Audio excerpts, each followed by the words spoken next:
अपना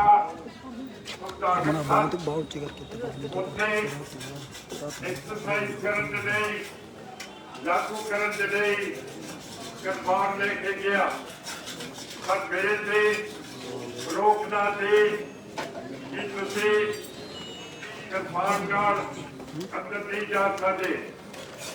मैं कहा कि जिहड़ा संविधान है वो तुसी पढ़ो 25 धारा दी ਉਹਦੇ ਉੱਤੇ ਲਿਖਿਆ ਹੋਇਆ ਹੈ ਕਿ ਸਿੱਖ ਕਿਰਪਾਨ ਫੜ ਨਹੀਂ ਸਕਦਾ ਔਰ ਪਹਿਨ ਨਹੀਂ ਸਕਦਾ, ਪਰ ਇਸ ਦੇ ਬਾਵਜੂਦ ਮੈਨੂੰ ਪਾਰਲੀਮੈਂਟ ਦੇ ਵਿੱਚ ਨਹੀਂ ਜਾਣ ਦਿੱਤਾ। ਮੇਰੇ ਤੇ ਬਹੁਤ ਮਖੌਲ ਹੋਏ, ਉਹ ਮੈਂ ਸਹੀ, ਪਰ ਜਿਹੜੀ ਮੈਨੂੰ ਪੀੜ ਪਈ SGPC ਦੇ प्रधान सरदार गुरचरण सिंह टोड़ा से जिहड़े कि SGPC का प्रधान वो बनता है जिहड़ा पूर्ण सिख होवे।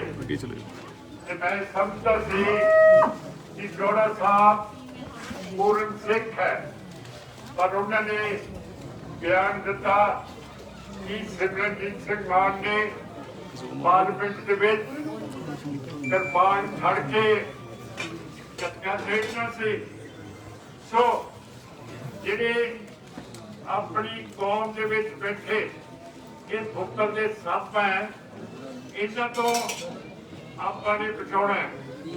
इस करके मजबूरन मैनूं इस हल्के तो खड़ा किया गया है जिथे दोनों घट गिनतियां इत्थे वसदी है, इन्हां की नुमाइंदगी करनी बहुत जरूरी है।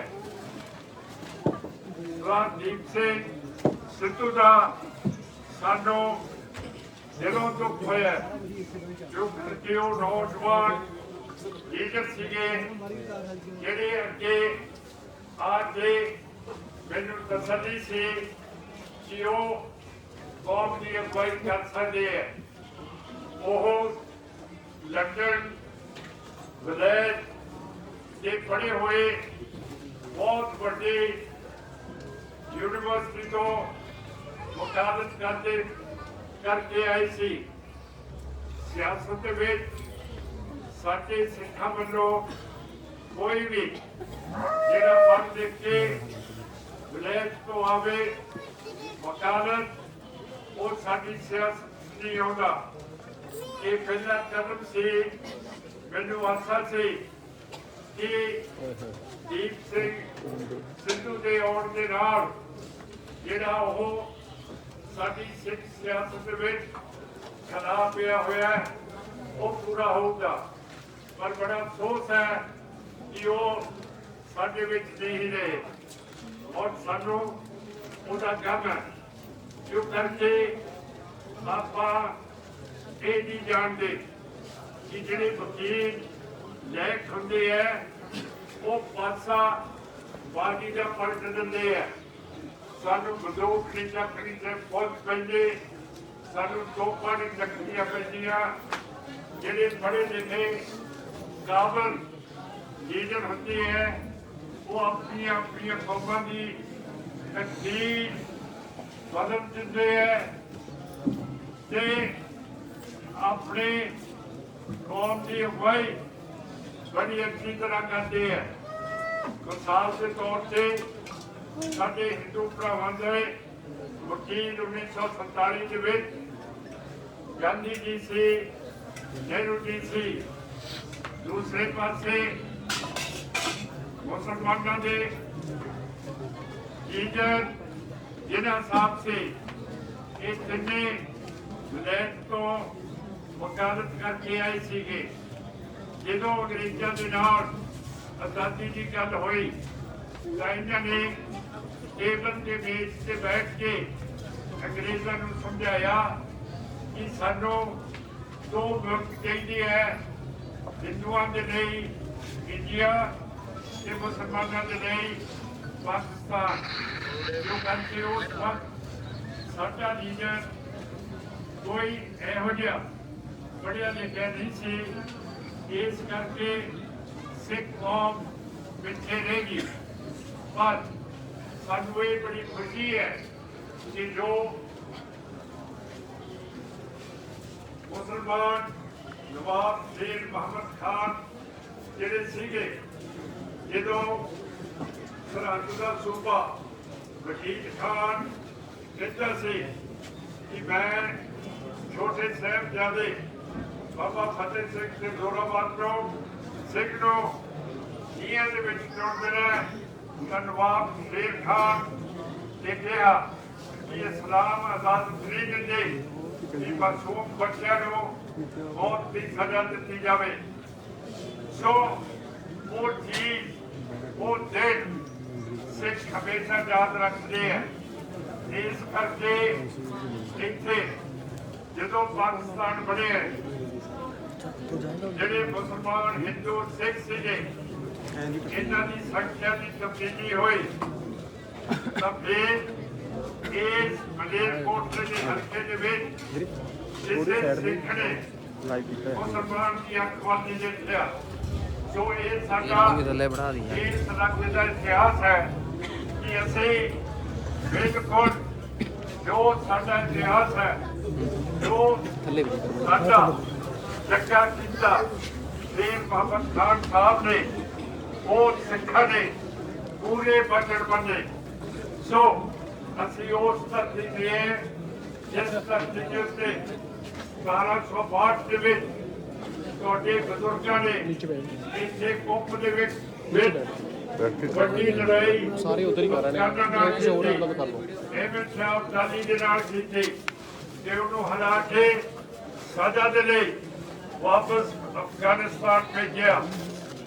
ਭੇਜ ਕੇ ਉਸ ਤੋਂ ਬਾਅਦ ਅਫਗਾਨਿਸਤਾਨ ਵੱਲੋਂ पंजाब के वाल हिंदुस्तान के वाल कोई भी जिहड़ा हमलावर से उसने मूँह नहीं किया। इत्थे सिख ताकत इतनी तकड़ी बढ़ गई कि किसी जिहड़ा हिंदुस्तान के उत्ते राज करना चाहता से हमलावर आ नहीं सकिया। हुण तुसीं देखो कि मुसलमान ते सिख दे विच की फर्क है। सिखा ने हमेशा दे लई अफगानिस्तान वालों हमले बाद बंद करते। 1947 के विच हिंदुत्व नूं आजादी मिली सी। इन्हां नूं नेहरू गांधी नूं पूरा कश्मीर दिता गया सी। जे बीजेपी की सरकार ना के आई तो पाकिस्तान की गठजोड़ इत्थे बहुत हो जूगी। इत्थे पाकिस्तान की हवा आ जूगी। मैं पूछना चाहता कि जो कश्मीर नूं तुसीं सबूता नहीं रख सकते रखिया या लद्दाख नूं तुसीं सबूता रखिया तो फिर साडे उत्ते तुमत केड़ी लाउंदे हो जेड़े वेले असीं पाकिस्तान नूं पंजाबी आउण दिता। सो ये सारी चीज समझण वाली है। मैं आप नूं दसना चाहुंदा कि हुण ये इत्थे राज करके जो कुछ इन्हां ने घट गिनतियां दे नाल अज तक कीता इत्थे वो लागू करना चाहुंदे है। सिखां ते मुसलमानां ईसाईयां ये रिलेटे सिखा के उत्ते बेशक केजरीवाल होवे बेशक मोदी होवे बेशक और पीली की पार्टी राहुल गांधी होए इन्हां दा नक्शा एक ही है कि पंजाब के उत्ते असी सेंटर तो राज करिए। इस करके जो कैप्टन अमरिंदर सिंह नूं चीफ मिनिस्टरी तो लाया गया इत्थे कांग्रेसियों को इजाजत नहीं दी कि वो अपना लीडर चुन लें। पर दिल्ली तो राहुल गांधी ते सोनिया गांधी ने कि हुण तुसीं चीफ मिनिस्टर बनोगे। ये चीज असी सदा दे लई बंद करना चाहुंदे हैं। कि पंजाब की सियासत पंजाब के विच रहे।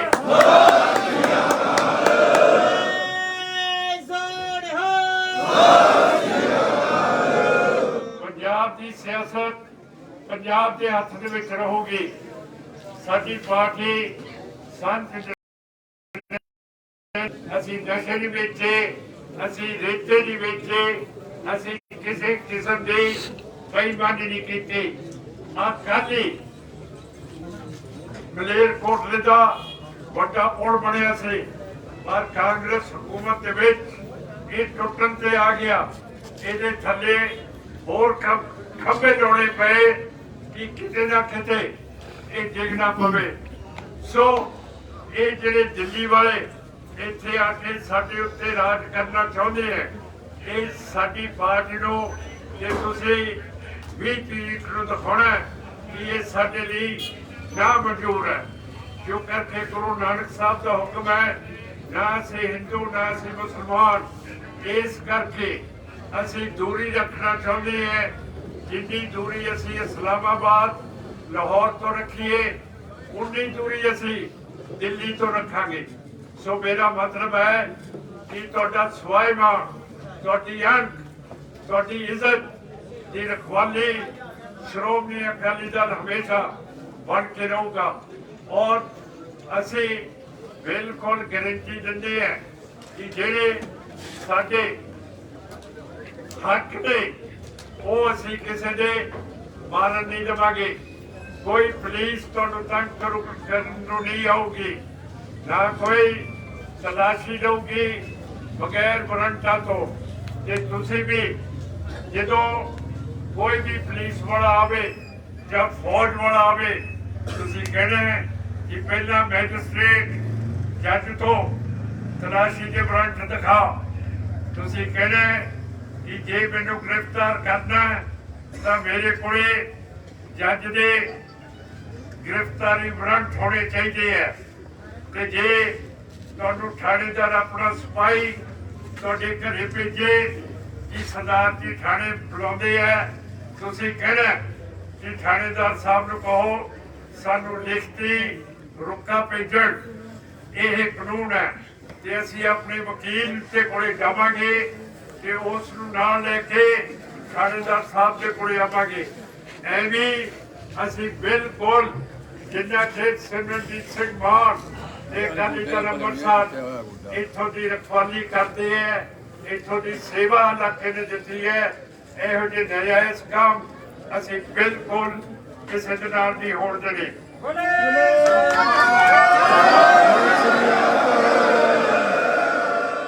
दूसरी गल है कि जलील दे नाल असीं बार्डर पाकिस्तान दे नाल खलवाउणा है। मैं हवा दे विच ऐ भी फूक नहीं मारिया, क्यों करके जिहड़ी सारे देशां दी एक संस्था हैगी है वर्ल्ड ट्रेड ऑर्गेनाइजेशन, दुनिया के व्यापार की संस्था, उसने कहा है कि सारे मुल्क अपने अपने बॉर्डर दूसरे मुल्कों नाल खोलणगे, जिहदे नाल अपना जीवन बेहतर होवे ते जिहड़ा व्यापार है ये फैले। साडे मुसलमानां दे रिश्तेदारी पाकिस्तान दे विच है, इन्हां दे लई आउणा जाना बहुत जरूरी है। दूजे पासे सिखां दी रोज अरदास हुंदी है, जिहड़े गुरुद्वारे पाकिस्तान दे विच रह गए है उन्हां दे दर्शन दीदार होण। जे सिख ते मुसलमान चाहुंदे है ते वर्ल्ड ट्रेड ऑर्गेनाइजेशन का हुक्म है जिहदे उत्ते इंडिया ने दस्तखत कीते है, फिर असीं बॉर्डर पाकिस्तान दे नाल खिलावांगे ते जिहड़ी मुसलमानां नूं तकलीफ है वो भी दूर होगी, जिहड़ी अरदास करते हैं वो भी पूरी होगी। सो पार्टी का प्रोग्राम है कि असीं बिल्कुल अमन ते इत्थे कोई किसी को नाजायज़ हरासमेंट दे विच नहीं ले सकूगा। असीं हमेशा तुहाडे सेवादार रहना। जिहड़ा MLA ते MP हुंदा वो सेवादार हुंदा, एक विचोला हुंदा सरकार ते अपनी असैंबली की संगत के दरबार। ਜਿਹੜੀ ਸੰਗਤ ਨੂੰ ਤਕਲੀਫ ਹੁੰਦੀ ਹੈ ਉਹ ਸਰਕਾਰ ਦੇ ਕੋਲੋਂ ਠੀਕ ਕਰਾਉਂਦਾ ਹੈ, ਹਕੂਕ ਹੈ ਉਹ ਬਿਲਕੁਲ ਬਰਕਰਾਰ ਰੱਖਦਾ ਹੈ। ਇਹ ਹੈ ਐਮਐਲਏ ਦਾ ਮਤਲਬ। नारे तकबीर साथियों ਤੇ ਜਿੱਥੇ ਸਾਨੂੰ ਸਿੱਧੂ ਸਾਹਿਬ ਜਿੱਥੇ ਸਾਨੂੰ ਸਿੱਧੂ ਸਾਹਿਬ ਦਾ ਅਫਸੋਸ ਹੈ ਉੱਥੇ ਅਸੀਂ ਬਹੁਤ ਰਣੀ ਹੈ ਕਿ ਚੋਟੀ ਦੇ ਕਲਾਕਾਰ ਸਾਰੇ ਹਿੰਦੁਸਤਾਨ ਦੇ ਤੇ ਪੰਜਾਬ ਦੇ ਇੱਥੇ ਆ ਕੇ ਉਹਨਾਂ ਨੇ ਪ੍ਰਚਾਰ ਕੀਤਾ ਜਿਹੜਾ ਕਿ ਅਸੀਂ ਉਹਨਾਂ ਦੇ ਬਹੁਤ ਬਹੁਤ ਰਣੀ ਹੈ ਕਿ ਤੁਸੀਂ ਇੰਨੀ ਖੇਚਲ ਕੀਤੀ ਹੈ ਜੋ ਕਰਕੇ ਤੁਸੀਂ ਸਿੱਧੂ ਸਾਹਿਬ ਦੇ ਨਾਲ ਲੱਗੇ ਹੋਏ ਸੀਗੇ। ਔਰ ਦੂਸਰੀ ਗੱਲ ਹੈ ਕਿ ਜਿਹੜਾ ਪ੍ਰੋਗਰਾਮ ਤੁਸੀਂ ਦਿੱਤਾ ਸੀ ਸਾਡੀ ਪਾਰਟੀ ਨੇ ਉਹਦੇ ਉੱਤੇ ਦਸਤਖਤ ਕੀਤੇ ਸੀ ਕਿ ਇਹ ਗੱਲਾਂ ਜਿਹੜੀਆਂ ਤੁਸੀਂ ਇੱਕ ਮੈਨੀਫੈਸਟੋ ਬਣਾਇਆ ਸਾਨੂੰ ਮਨਜ਼ੂਰ ਹਨ। ਸੋ ਸਾਧ ਸੰਗਤ ਜੀ ਅਸੀਂ ਰਲ ਮਿਲ ਕੇ ਰਹਿਣਾ ਹੈ। ਕੋਈ ਹਿੰਦੂ ਹੋਵੇ, ਮੁਸਲਮਾਨ ਹੋਵੇ, ਈਸਾਈ ਹੋਵੇ, ਸਿੱਖ ਹੋਵੇ, ਦਲਿਤ ਰਗਰੇਟਾ ਹੋਵੇ, ਅਸੀਂ ਕਿਸੇ ਦੇ ਹੱਕ ਲੁਟਾਉਣ ਨਹੀਂ ਦੇਣੇ। ਜਿਹੜੇ ਗਰੀਬ ਹੈ ਇੰਦਰਾ ਗਾਂਧੀ ਨੇ ਸਾਡੇ ਨਾਲ ਵਾਅਦਾ ਕੀਤਾ ਸੀਗਾ ਕਿ ਜੇ ਕਾਂਗਰਸ ਨੂੰ ਵੋਟ ਪਾਉਂਗੇ ਤਾਂ ਰੋਟੀ ਕੱਪੜਾ ਮਕਾਨ ਦੇਵਾਂਗੇ। ਅੱਜ ਗਰੀਬਾਂ ਦੇ ਕੋਲੇ ਕੋਈ ਘਰ ਨਹੀਂ ਹੈ, ਉਹਨਾਂ ਦੀਆਂ ਛੱਤਾਂ ਚੌਂਦੀਆਂ ਗਿਰ ਰਹੀ ਹੈ। ਜਦੋਂ ਮੀਂਹ ਆ ਜਾਂਦਾ ਤੇ ਉਸੇ ਇੱਕ ਕਮਰੇ ਦੇ ਵਿੱਚ ਮੀਆਂ ਬੀਬੀ ਸੌਂਦੇ ਹੈ, ਉਹਨਾਂ ਦੀ ਨੂੰਹ ਤੇ ਉਹਨਾਂ ਦੇ ਮੁੰਡੇ ਉਸੇ ਕਮਰੇ 'ਚ ਸੌਂਦੇ ਹੈ ਤੇ ਉਹਨਾਂ ਦੀ ਜੇ ਧੀ ਘਰੇ ਆ ਜੇ ਫਿਰ ਧੀ ਤੇ ਜਵਾਈ ਉਸੇ ਕਮਰੇ ਦੇ ਵਿੱਚ ਸੌਂਦੇ ਹੈ। ਜੇ ਠੰਡ ਜ਼ਿਆਦਾ ਹੋ ਜੇ ਤਾਂ ਉਹਨਾਂ ਦੀ ਮੱਝ ਵੀ ਉਸੇ ਕਮਰੇ 'ਚ ਪੈਂਦੀ ਹੈ। ਸੋ ਇਹ ਜਿਹੜੀ ਗਰੀਬੀ ਹੈ ਇਹੋ ਜਿਹੀ ਇਹ ਸਾਨੂੰ ਬਿਲਕੁਲ ਅਸੀਂ ਇਹਨੂੰ ਦੂਰ ਕਰਨਾ ਹੈ ਤੇ ਇਹੋ ਜਿਹੀ ਗਰੀਬੀ ਜਿਹੜੇ ਝੂਠੇ ਵਾਅਦੇ ਕਰਦੇ ਹੈ ਉਹਨਾਂ ਨੂੰ ਬਿਲਕੁਲ ਨੇੜੇ ਨਹੀਂ ਆਉਣਾ। ਨਾ ਅਸੀਂ ਕੋਈ ਵਾਅਦਾ ਕੀਤਾ, ਅਸੀਂ ਸਿਰਫ ਵਾਅਦਾ ਇੱਕ ਕਰਦੇ ਹਾਂ ਕਿ ਜੇ ਤੁਸੀਂ ਸਾਨੂੰ ਵੋਟਾਂ ਪਾ ਕੇ ਅਸੈਂਬਲੀ ਦੇ ਵਿੱਚ ਭੇਜੋਗੇ ਤੇ ਸਾਡੀ ਪਾਰਟੀ ਤੁਹਾਡੇ ਨਾਲ ਇਮਾਨਦਾਰੀ ਦੇ ਨਾਲ ਈਮਾਨ ਦੇ ਨਾਲ ਇੱਥੇ ਵਰਤਾਓ ਕਰੋਗੇ, ਸੱਚ ਬੋਲੋਗੇ, ਤੁਹਾਡੀਆਂ ਤਕਲੀਫਾਂ ਦੂਰ ਕਰੋਗੇ ਤੇ ਜਿਹੜੇ ਜਿਹੜੇ ਗਰੀਬਾਂ ਦੇ ਹੱਕ ਹੈ ਉਹ ਅਸੀਂ ਲੈ ਕੇ ਦੇਵਾਂਗੇ ਤੇ ਵਧੀਆ ਇੱਥੇ ਇੰਤਜ਼ਾਮ ਹੋਊਗਾ ਨਿਜ਼ਾਮ ਦਾ। ਅਸੀਂ ਬਿਲਕੁਲ ਕਿਸੇ ਨੂੰ ਤੰਗੀ ਨਹੀਂ ਹੋਣ ਦੇਣੀ। ਤੁਹਾਡੇ ਸਕੂਲ ਵਧੀਆ ਹੋਣਗੇ, ਤੁਹਾਡੇ ਹਸਪਤਾਲ ਵਧੀਆ ਹੋਣਗੇ। ਜੇ ਤੁਹਾਨੂੰ ਤਕਲੀਫ ਹੋਈ ਤਾਂ ਤੁਸੀਂ ਲੁਧਿਆਣੇ ਨਹੀਂ ਜਾਣਾ ਜਾਂ ਚੰਡੀਗੜ੍ਹ ਨਹੀਂ ਜਾਣਾ, ਤੁਸੀਂ ਸਾਨੂੰ ਪੁੱਛਣਾ ਹੈ ਕਿ ਕਿੱਥੇ ਤਕਲੀਫ ਦੂਰ ਹੋਊਗੀ। ਅਸੀਂ ਤੁਹਾਨੂੰ ਦੱਸਾਂਗੇ ਕਿ ਕਿਹੜੇ ਹਸਪਤਾਲ ਦੇ ਵਿੱਚ ਜਾਣਾ, ਪਰ ਅਸੀਂ ਕੋਸ਼ਿਸ਼ ਕਰਾਂਗੇ ਕਿ ਅਮਰਗੜ੍ਹ ਤੇ ਅਹਿਮਦਗੜ੍ਹ ਦੇ ਵਿੱਚ ਇਹੋ ਜਿਹੀ ਸਹੂਲਤ ਹੋਵੇ ਜਿਹਦੇ ਨਾਲ ਤੁਹਾਡੀ ਸਿਹਤ ਦਾ ਪੂਰਾ ਖਿਆਲ ਰੱਖਿਆ ਜਾਏ। ਤੁਹਾਡੇ ਸਕੂਲ ਇੰਨੇ ਵਧੀਆ ਹੋਣ ਜਿਹੜੇ ਕਿ ਬੱਚੇ 12ਵੀਂ ਤੱਕ ਪੜ੍ਹਨ, ਉਸ ਤੋਂ ਬਾਅਦ ਉਹਨਾਂ ਦੀ ਮਰਜ਼ੀ ਹੈ ਨੌਕਰੀ ਕਰਨੀ ਹੈ ਤੇ ਉੱਚੀ ਪੜ੍ਹਾਈ ਕਰਨੀ ਹੈ। ਦੋਨਾਂ ਦੇ ਲਈ ਤੁਹਾਡੀ ਸਰਕਾਰ ਉਹਨਾਂ ਦੀ ਮਦਦ ਕਰੋਗੀ। ਸੋ ਮੈਂ ਆਸ ਕਰਦਾ ਕਿ ਤੁਸੀਂ ਸ਼੍ਰੋਮਣੀ ਅਕਾਲੀ ਦਲ ਅੰਮ੍ਰਿਤਸਰ ਨੂੰ 5ਵੇਂ ਨੰਬਰ ਤੇ ਬਾਲਟੀ ਦਾ ਨਿਸ਼ਾਨ ਹੈ ਉਹਦਾ ਬਟਨ ਨੱਪ ਕੇ ਸਾਨੂੰ ਫਤਿਹ ਬਖਸ਼ੋਗੇ। ਇਹਨਾਂ ਸ਼ਬਦਾਂ ਦੇ ਨਾਲ ਮੈਂ ਆਸ ਕਰਦਾ ਹੋਇਆ ਫਤਿਹ ਜੀ ਫਤਿਹ ਅਰਜ਼ ਕਰਦੇ। ਵਾਹਿਗੁਰੂ ਜੀ ਕਾ ਖਾਲਸਾ ਵਾਹਿਗੁਰੂ ਜੀ ਕੀ ਫਤਿਹ।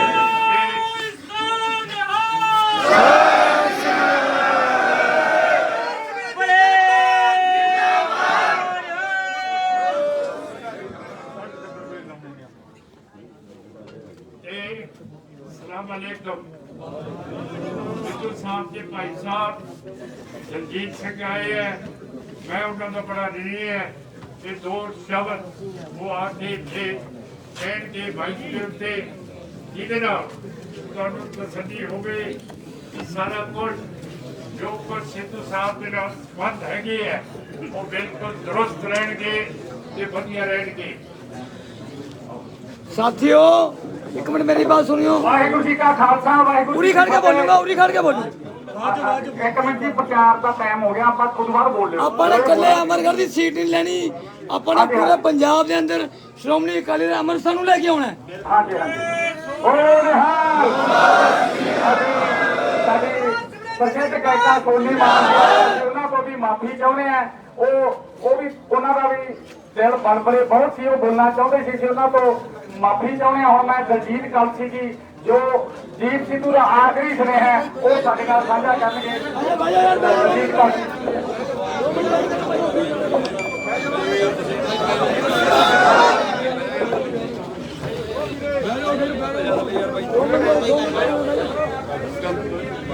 ਸਤਿ ਸ੍ਰੀ ਅਕਾਲ ਜੀ ਸਾਰੇ खबर ਟਾਈਮ ਘੱਟ ਹੈ ਕਿਉਂਕਿ ਜਿਹੜਾ ਲਿਮਿਟ ਦੇ ਕੇ ਫਟਾਫਟ ਦੋ ਗੱਲਾਂ ਨੇ ਕਰ ਦੇਣਾ। ਬਾਈ ਜੀ ਚੁੱਪ ਪਲੀਜ਼ ਯਾਰ। ਪੰਜਾਬ ਵਸਦਾ ਗੁਰਾਂ ਦੇ ਨਾਮ। ਇਹ ਚੀਜ਼ ਆਪਾਂ ਬਹੁਤ ਵਾਰੀ ਸੁਣਦੇ ਹਾਂ। ਜਿਹੜੀ ਚੀਜ਼ ਅਸੀਂ ਜ਼ਿਆਦਾ ਸੁਣਦੇ ਹਾਂ ਜਾਂ ਜ਼ਿਆਦਾ ਦੇਖਦੇ ਹਾਂ, ਰੋਜ਼ ਦੇਖਦੇ ਹਾਂ, ਉਸ ਦੀ ਅਹਿਮੀਅਤ, ਉਸ ਦੀ ਵੈਲਿਊ, ਉਸ ਦੀ ਕਦਰ ਥੋੜੀ ਜਿਹੀ ਘੱਟ ਹੋ ਜਾਂਦੀ ਸਾਡੇ ਦਿਮਾਗ ਦੇ ਅੰਦਰ। ਐਗਜ਼ਾਮਪਲ ਦੇ ਤੌਰ ਤੇ ਅਗਰ ਜਿੱਦਾਂ ਅਸੀਂ ਇੱਥੇ ਰਹਿੰਦੇ ਹਾਂ, ਅਸੀਂ ਸਮੁੰਦਰ ਨਹੀਂ ਵੇਖਿਆ।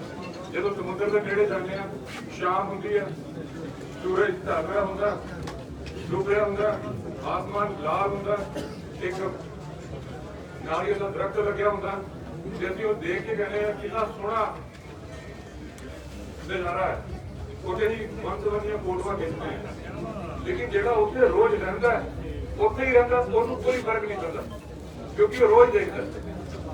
ਤੇ ਪੰਜਾਬ ਵਸਦਾ ਗੁਰਾਂ ਦੇ ਨਾਮ ਜਿਹੜੀ ਫਿਲਾਸਫੀ ਹੈ, ਜੋ ਬਾਬੇ ਨਾਨਕ ਨੇ ਫਿਲਾਸਫੀ ਸ਼ੁਰੂ ਕੀਤੀ ਸੀ, ਉਹ ਕੀ ਸੀਗੀ? ਲੰਗਰ ਦੀ। ਕਿਉਂ ਸੀਗੀ? ਕਿਉਂਕਿ ਉਸ ਸਮੇਂ ਸ਼ਿਕਰਾਂ ਦੇ ਸੀਗਾ ਜਾਤ ਪਾਤ, ਤੇ ਬਾਬੇ ਨਾਨਕ ਨੇ ਉਹ ਖਤਮ ਕੀਤਾ। ਉਹ ਅੱਜ ਵੀ ਇੰਡੀਆ ਦੇ ਅੰਦਰ ਦੋ ਕਮਿਊਨਿਟੀ ਨੇ, ਇੱਕ ਦਲਿਤ ਔਰ ਇੱਕ ਮੁਸਲਿਮ। ਉਹਨਾਂ ਦੇ ਅਗੇਂਸਟ ਜਿਹੜਾ ਕ੍ਰਾਈਮ ਹੈ ਪੰਜਾਬ ਦੇ ਵਿੱਚ, ਮੈਂ ਪ੍ਰਾਊਡ ਨਾਲ ਇਹ ਗੱਲ ਕਰਨਾ, ਪੰਜਾਬ ਦੇ ਵਿੱਚ ਇਹਨਾਂ ਕਮਿਊਨਿਟੀਜ਼ ਦੇ ਖਿਲਾਫ ਜਿਹੜੇ ਅਗੇਂਸਟ ਜਿਹਨਾਂ ਦੇ ਕ੍ਰਾਈਮ ਹੁੰਦੇ ਆ, ਉਹਦੇ ਵਿੱਚ ਸਭ ਤੋਂ ਘੱਟ ਕ੍ਰਾਈਮ ਪੰਜਾਬ ਦੇ ਹੁੰਦੇ ਆ।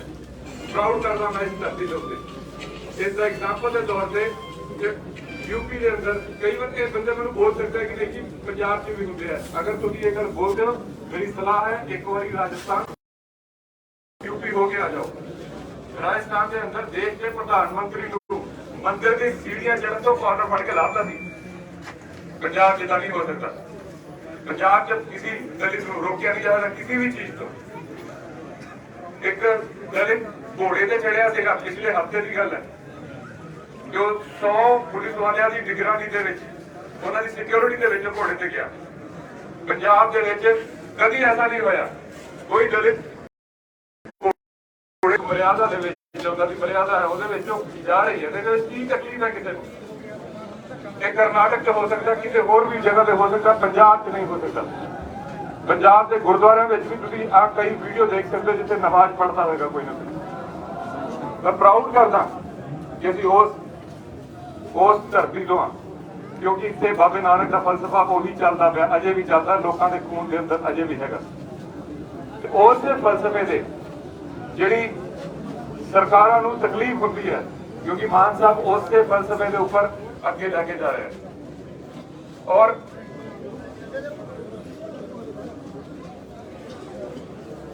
ਦੀਪ ਸਿੱਧੂ ਭਾਜੀ ਬਹੁਤ ਵੱਡਾ ਨਾਮ ਹੈ। ਮੈਨੂੰ ਵੀ ਅੰਦਾਜ਼ਾ ਨਹੀਂ ਸੀਗਾ ਕਿ ਇੰਨਾ ਵੱਡਾ ਆਦਮੀ ਸਾਡੇ ਨੇੜੇ ਸੀਗਾ। ਉਹਦੇ ਜਾਣ ਤੇ ਪਤਾ ਲੱਗਿਆ। 13 ਤਰੀਕ ਨੂੰ ਮੈਂ ਮਿਲਿਆ ਸੀਗਾ। 13 ਤਰੀਕ ਨੂੰ ਉਹਨਾਂ ਦੇ ਲਾਸਟ ਜਿਹੜੇ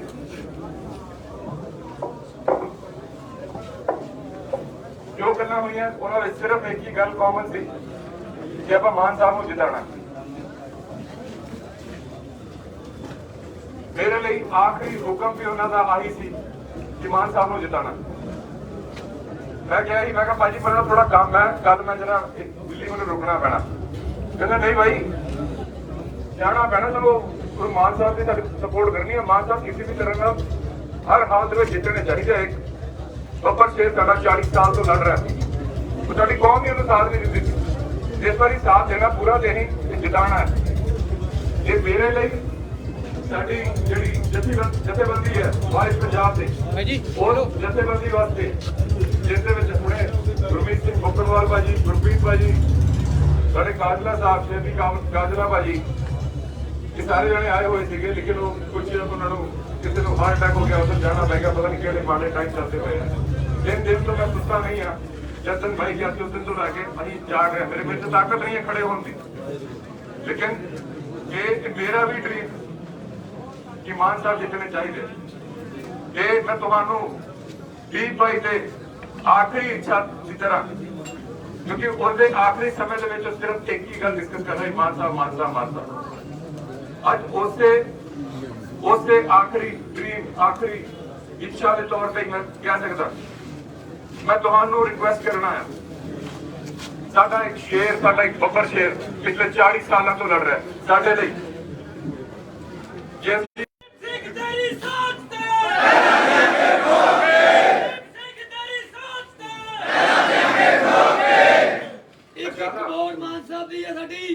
ਜ਼ਿਆਦਾ ਗੱਲਾਂ ਨਹੀਂ ਕਰਨੀਆਂ, ਸਿਰਫ ਆਹੀ ਤੁਹਾਨੂੰ ਬੇਨਤੀ ਹੈ, ਤੁਹਾਨੂੰ ਹੱਥ ਜੋੜਦਾ, ਤੁਹਾਨੂੰ ਸਿਰ ਤੁਹਾਡੇ ਪੈਰਾਂ 'ਚ ਰੱਖਦਾ, ਚੱਲ ਚਰਨਾਂ ਨਾਲ ਹਾਰਨਾ ਨਹੀਂ ਚਾਹੀਦਾ।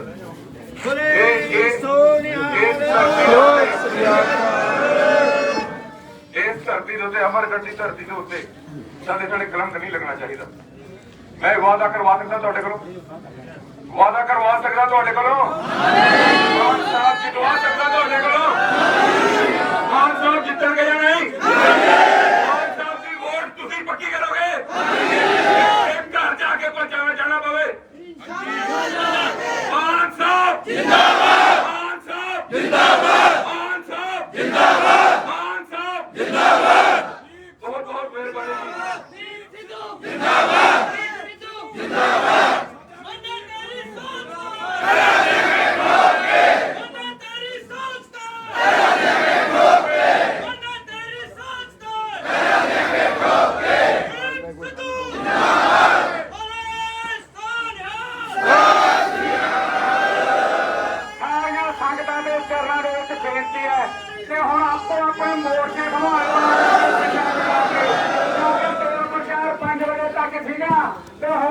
ਸਾਡੇ ਬਾਬਾ ਜੀ ਆਏ ਸੀ ਅਰਸਾ ਖਰਤੋਂ ਕਰ ਜਿਹੜੇ ਮੁਖੀ ਹੈ ਬਾਬਾ ਰਾਜਾ ਰਾਮ ਸਿੰਘ ਜੀ, ਉਹਨਾਂ ਤੋਂ ਵੀ ਮਾਫੀ ਚਾਹੁੰਦੇ ਆ।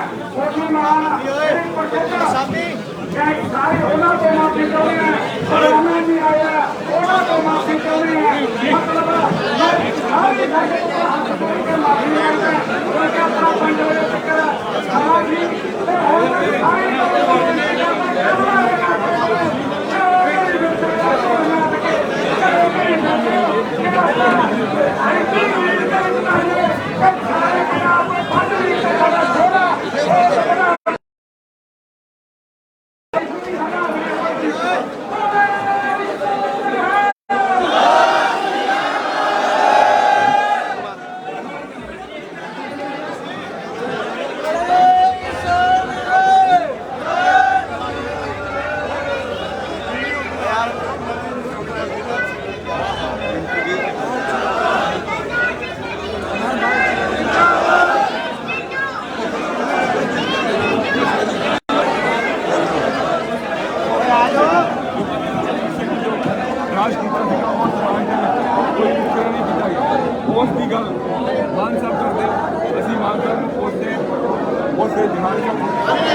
ਅੱਜ ਅਸੀਂ ਇੱਥੇ ਮਾਣ ਦੇ ਨਾਲ ਰਹਿੰਦੇ ਹਾਂ ਕਿਉਂਕਿ ਅਸੀਂ ਸਿੱਖ ਵੀਰਾਂ ਦੇ ਮਹੀਨੇ 2016 ਦੇ ਵਿੱਚ ਜਿਹੜਾ ਸ਼ਬਦ ਸੀ ਉੱਥੇ ਕਿਉਂਕਿ ਮੁਸਲਮਾਨਾਂ ਦੀ ਬਹੁਤ ਜ਼ਿਆਦਾ ਆਬਾਦੀ ਆ ਤਾਂ ਮੈਂ ਇੱਕ ਦੁਕਾਨ ਦੇ ਉੱਤੇ ਸਮਾਨ ਲੈਣ ਗਿਆ। ਉਹਨਾਂ ਨੇ ਮੈਨੂੰ ਸਵਾਲ ਪੁੱਛਿਆ ਵੀ ਪੰਜਾਬ ਦੇ ਵਿੱਚ ਮੁਸਲਮਾਨ ਹੈਗੇ ਨੇ?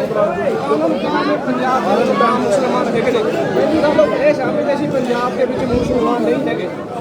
ਤਾਂ ਉਹਨਾਂ ਨੇ ਕਿਹਾ ਵੀ ਇੱਥੇ ਸਾਡੀ ਮੁਸਲਮਾਨਾਂ ਦੀ ਵੀ ਦੇ ਮੁਸਲਮਾਨ ਅਸੀਂ ਕਿਹਾ ਅਸੀਂ ਬਹੁਤ ਮਾਣ ਦੇ ਨਾਲ ਫਖਰ ਜਾ ਰਹੇ ਹਾਂ ਕਿਉਂਕਿ ਅਸੀਂ ਸਿੱਖ ਵੀਰਾਂ ਦੇ ਅੰਦਰ ਰਹਿੰਦੇ ਹਾਂ ਕਿਉਂਕਿ ਸਾਡੀ ਉੱਥੇ ਆਬਾਦੀ 1% ਆ ਮੁਸਲਮਾਨਾਂ ਦੀ। ਸਾਨੂੰ ਕੋਈ ਡਰ ਨਹੀਂ, ਅਸੀਂ ਬੇਝਿਜਕ ਰਹਿੰਦੇ ਹਾਂ ਕਿ ਪੰਜਾਬ 'ਚ ਅਸੀਂ ਕਿਤੇ ਮਰ ਜਾਈਏ। ਪਰ ਉਹ ਕਹਿੰਦੇ ਸਾਡੀ ਆਬਾਦੀ ਇੱਥੇ ਬਹੁਤ ਜ਼ਿਆਦਾ ਪ੍ਰਭਾਵ ਹੈ, ਇੱਥੇ ਵੀ ਸਾਨੂੰ ਡਰ ਆ।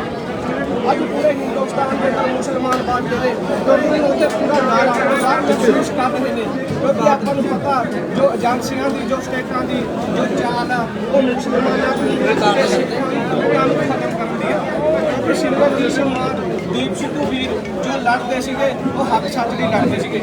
ਇਸ ਲਈ ਅਮਰਗੜ੍ਹ ਹਲਕੇ ਦੇ ਮੁਸਲਮਾਨਾਂ ਨੂੰ ਮੇਰੀ ਅਪੀਲ ਆ ਕਿ ਸਰਦਾਰ ਸਿਮਰਨਜੀਤ ਸਿੰਘ ਮਾਨ ਨੂੰ ਅਸੀਂ ਵੱਧ ਤੋਂ ਵੱਧ ਲੀਡ ਦੇ ਉੱਤੇ ਚੜਾਈਏ ਕਿਉਂਕਿ ਮੁਸਲਮਾਨਾਂ ਦੇ ਸਿੱਖਾਂ ਉੱਤੇ ਬਹੁਤ ਜ਼ੁਲਮ ਹੁੰਦਾ ਤਾਂ ਕਿ ਐਨਆਰਸੀ ਵੇਲੇ ਵੀ ਕਿਸੇ ਨੇ ਖੁਦ ਤੇ ਨਹੀਂ ਬੋਲਿਆ ਸਿਮਰਨਜੀਤ ਸਿੰਘ ਮਾਨ ਖੁੱਲ੍ਹ ਕੇ ਬੋਲੇ ਨੇ। ਬਾਬਰੀ ਮਾਰਚ ਦੇ ਉੱਤੇ ਸਿਮਰਨਜੀਤ ਮਾਨ ਖੁੱਲ੍ਹ ਕੇ ਬੋਲੇ ਨੇ। ਜਿੰਨੇ ਵੀ ਜ਼ੁਲਮਾਂ ਨੇ ਸਿਮਰਨਜੀਤ ਸਿੰਘ ਮਾਨ ਮੁਸਲਮਾਨਾਂ ਨੂੰ ਇਹ ਅਪੀਲ ਆ ਅਮਰਗੜ੍ਹ ਹਲਕੇ ਦੇ ਕਿਉਂਕਿ ਅਸੀਂ ਸਿਮਰਨਜੀਤ ਮਾਨ ਦਾ ਅੱਜ ਮੁੱਲ ਮੋੜਨਾ ਕਿਉਂਕਿ ਉਹਨਾਂ ਨੇ ਸਾਡੇ ਵਾਸਤੇ ਮੁਸਲਮਾਨਾਂ ਬਿਨਾਂ ਵਾਸਤੇ ਬਹੁਤ ਕੁਰਬਾਨੀ ਦਿੱਤੀ ਆ। 117 ਹਲਕੇ ਨੇ ਆਪਣੇ ਪੰਜਾਬ ਦੇ ਉਹਨਾਂ ਨੇ 116 ਦੇ ਪ੍ਰੋਗਰਾਮ ਨੂੰ ਚੁਣਿਆ ਉਹਨਾਂ ਤੋਂ ਮੁਸਲਮਾਨਾਂ ਨੂੰ ਪੂਰੀ ਉਮੀਦ ਆ। ਜਿਸ ਤਰ੍ਹਾਂ ਦੀਪ ਸਿੱਧੂ ਨੇ ਕੁਝ ਸਮਾਂ ਪਹਿਲਾਂ ਕਿਹਾ ਸੀ ਮੈਂ ਪੰਜਾਬ ਨੂੰ ਬੈਨ ਨੇ ਕਰਕੇ ਚੁਣਿਆ ਕਰੋੜ ਦੇ ਚੁਣਿਆ ਸਾਡੇ ਪੱਗਾਂ ਨੂੰ ਹੋਣਗੇ ਕਿਸਾਨ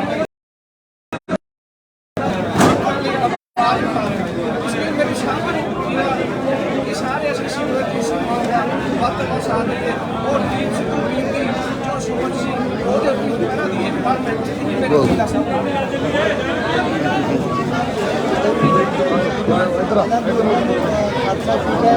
ਮੈਨੂੰ ਜਾਣੋ ਵੀ ਬਾਤ ਆ ਰਹੀ ਹੈ ਵਾਲੀ ਹੋਰ ਵਾਲੀ ਗਈ ਕੋਈ ਗੱਲ